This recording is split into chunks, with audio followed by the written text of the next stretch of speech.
Ada sesiapa yang tengah mencari amplifier, korang tak payah pening-pening.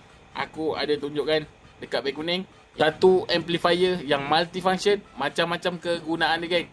Jom aku tunjukkan. Ni salah satu dia. Korang boleh mendengar radio menggunakan amplifier ni. Ni dia punya aerial. Korang juga boleh connect light, lampu LED custom, mengikut cita rasa korang. Ini dia punya lampu on off. Dan belakang ada soket macam ni, geng. Ni untuk soket LED. Yang ini soket speaker, yang ini soket subwoofer.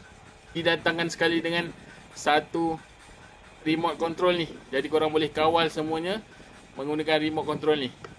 Lepas tu, kalau korang nak cocok dekat current rumah, korang dapat ni. Dapat sekali dengan plug 2 pin ni. Cocok saja dekat sini. Dan korang onkan AC power ni.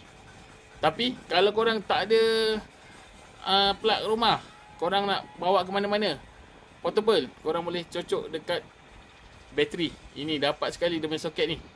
Lepas tu kalau korang nak karaoke, boleh cocok mikrofon, geng.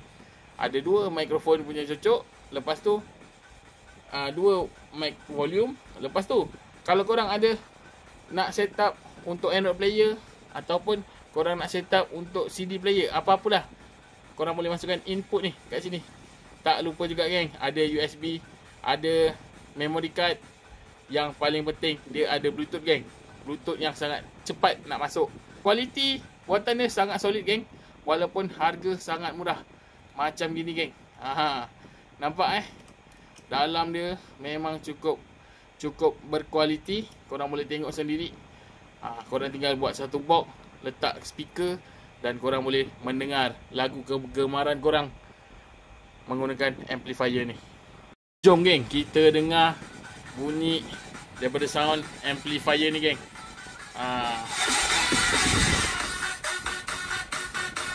Korang boleh set up ikut suka hati korang punya speakernya ni.